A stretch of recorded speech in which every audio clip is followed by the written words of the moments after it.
Siya na po kaya't hindi namin nakuha ang mandato. Okay lang po yun, Ma'am Mercy. Ginawa naman po natin ang lahat. Kaya lang may mga kriminal na hawak ng mga kapangyarihan. Asahan niyo ang patuloy naming pagtulong sa inyong lahat. Hindi po kami titigil hanggat di po namin napatutunayan sa korte na dinaya po kayo.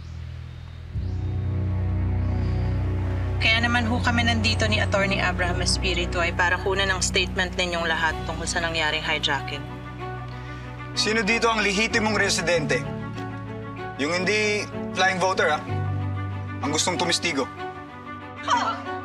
Kami! Para sa tunay na pagbabago! Mercy! Mercy! Mercy! Mercy! Mercy! Mercy! Mercy! Mercy! Mercy! Mercy!